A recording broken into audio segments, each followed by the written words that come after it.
Okay, so feeling heartbroken, maybe stuck after a relationship ends, or even wrestling with a connection that just isn't mutual. You are definitely not alone in that.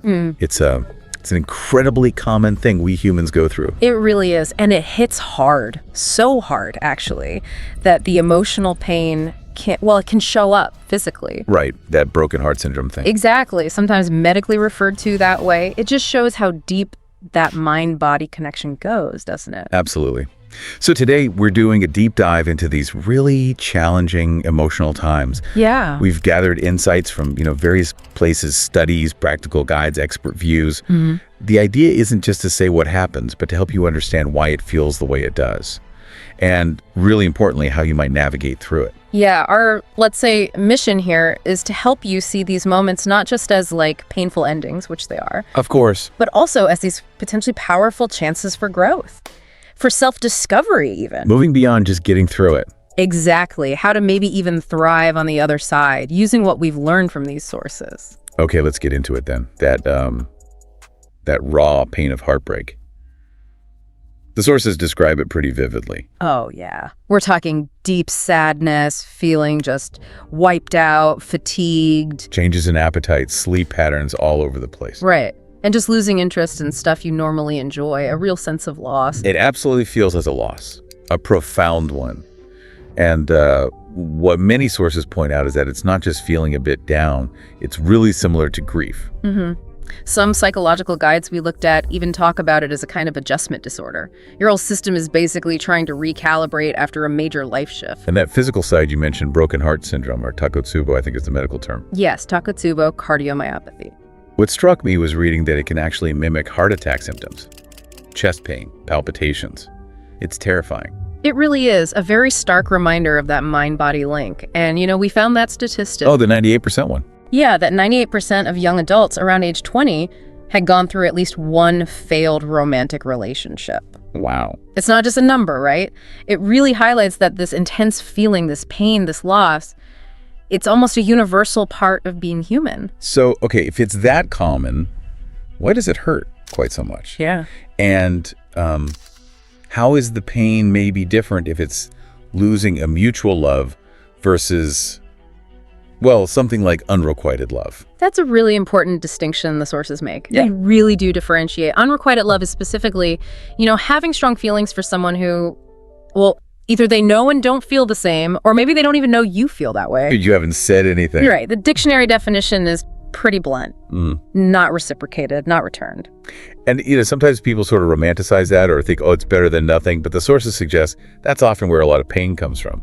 Exactly. It can lead to depression, anxiety, low self-esteem, precisely because those fundamental emotional needs, for connection, validation, they aren't being met, or maybe not even expressed. Right. So how does that contrast with, like, healthy mutual love, according to these sources? Well, the feeling is described very differently. Mutual love brings joy, happiness, and it doesn't seem to require this constant, huge effort just to keep it alive. Yeah. Whereas one-sided love, or maybe more accurately, unhealthy attachment, can feel almost suffocating. It demands constant energy, and often it's built on maybe a misunderstanding of what the connection actually is. So it's less about the relationship status on paper and more about the psychological dynamic underneath. Precisely. The sources really dig into that difference between genuine love and, well, attachment.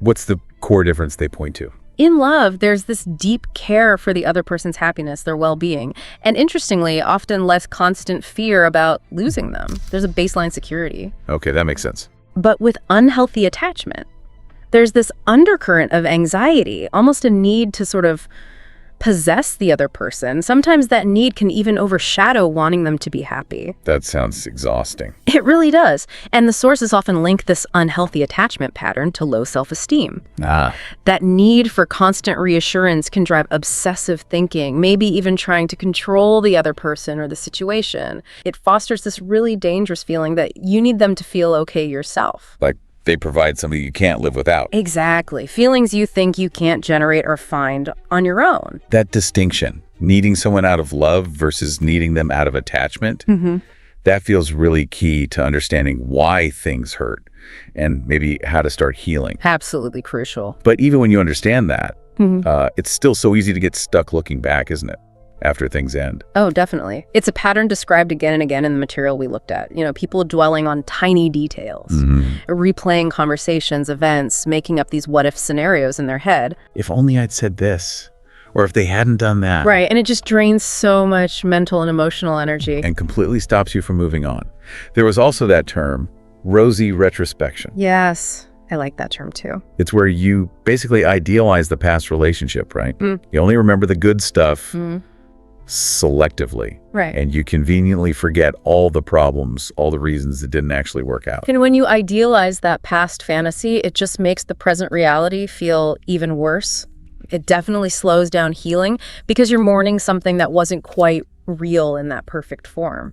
So how do the sources suggest we, break free from that, from the dwelling and the idealizing? Well, they offer some really active strategies. It's not passive. One is about consciously working to shift your thinking patterns, like actively retraining your brain away from those negative loops. Okay, reprogramming the mind almost. Kind of, yeah. And your environment plays a big role too, right? Surrounding yourself with positive, supportive people, that seemed really important. Definitely. Steer clear of people who maybe encourage you to wallow or keep picking at the wound. Find the ones who build you up. Right. And crucially, this is where self-discovery comes in. Instead of just focusing on what the other person did wrong. Or right. The sources really push for looking at your own part in how things played out, your role in the dynamic. Which isn't about blaming yourself. Not at all. It's about insight. Understanding your own patterns, maybe how you react under pressure or what boundaries you didn't enforce. You can learn from it. Exactly. So you learn the lessons and hopefully avoid repeating those same patterns down the line, turning pain into, wisdom. I like that. What about getting the emotions out? Yes. Expressive writing comes up quite a bit. It's presented as a really structured way to release those pent-up negative emotions. Just writing it all down. Writing down everything that's bothering you, the sadness, the anger, the confusion. It can be incredibly cathartic just getting it out of your head and onto paper. Some sources even suggested like a symbolic act afterwards. Yeah, like safely writing it all down, maybe on a piece of paper, and then destroying it, tearing it up, safely burning it. That physical ritual can kind of reinforce the mental act of letting go, clearing your mind. That physical release. Right. It makes sense. And it really highlights that healing isn't just waiting around, is it? Not according to these sources, no. It requires active work, which bring us to things like mindfulness. Right. The sources talked about mindfulness as being really helpful for managing those tough emotions that hang around, like anger or resentment. And it doesn't have to be complicated. No, they suggested simple things, like just paying attention to your senses for a moment, or really savoring something simple like a cup of tea or a short walk. Treating yourself with kindness, self-compassion, that's a big one. And using your breath. That square breathing technique was mentioned. Inhale, hold, exhale, hold for the same count. As a way to just ground yourself when things feel intense. Exactly. An anchor. Writing came up again, too, as more than just venting. Yes. Expressive writing about the whole experience before, during, after was linked to reduced depression, improved mood. And there was that specific technique. The thought change record. Right. Based on that idea that your thoughts directly create your feelings. How does that work again? You basically take an event that triggered you, note down your first automatic thoughts and feelings. Okay. Then you consciously look for evidence for those thoughts, but also, importantly, evidence against them. Trying to get a balanced view. Exactly. The goal is to land on a more balanced, realistic thought, and then notice how that changes how you feel. It's about actively challenging those negative thoughts that keep you stuck. Makes sense. And beyond the mental exercises. Holistic self-care. That came up repeatedly. Looking after your emotional, physical, and even spiritual well-being, all interconnected. And the examples were pretty practical. Eating well, trying to get some exercise. Even just walking. Yeah, and having some kind of routine. That basic structure can be so helpful when everything else feels chaotic. It provides stability, doesn't it? And we absolutely have to mention social support. Oh, huge. Sharing what you're going through with trusted friends, family. It provides comfort, validation, maybe advice, or just a different perspective. You can't see yourself when you're in it. And, a breakup leaves a gap, doesn't it? An emotional void, maybe a practical one, too. It does. The sources mention being aware of that void and actively thinking about how to fill it healthily, maybe reconnecting with people you've drifted from. And finally, changing your environment. How does that help? It can really influence your internal state. The idea of creating a safe haven was mentioned. Like a literal place. It could be a quiet spot in your home, a park bench you like, or it could even be looking at calming photos, maybe of nature or people you love.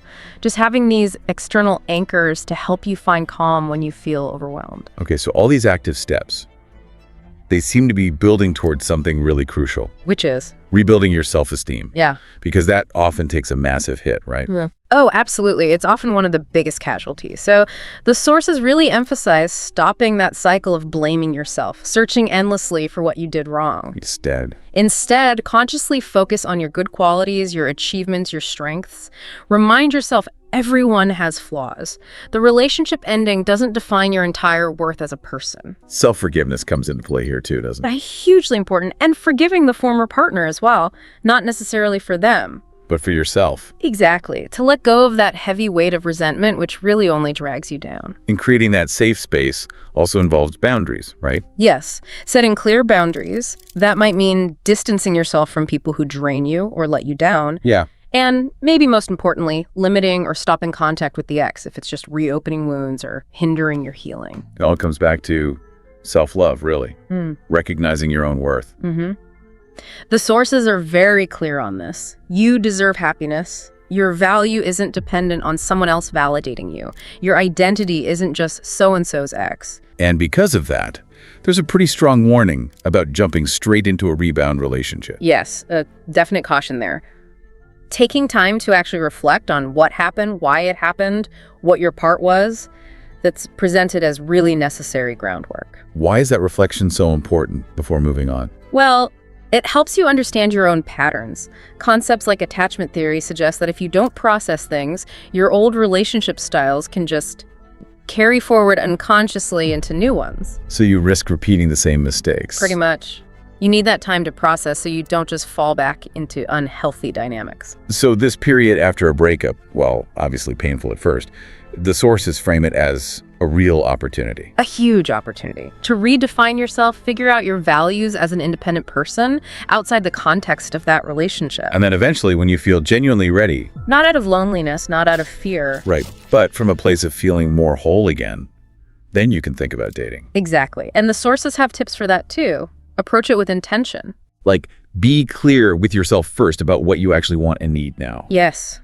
What have you learned? Set realistic expectations based on those lessons and establish clear boundaries right from the start in new interactions. To help you gauge compatibility better. And to actively stop yourself from falling back into those old unhealthy attachment patterns. Wow.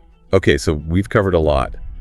Moving from that, intense pain of heartbreak, wrestling with difficult connections. Right, that raw feeling, sometimes even physical. Towards this path of active healing and actually potential growth. It seems so clear from digging into all this that these tough emotional experiences like breakups or unrequited feelings, they aren't just painful stops. No, they can be springboards, really, if you engage with them. Yeah.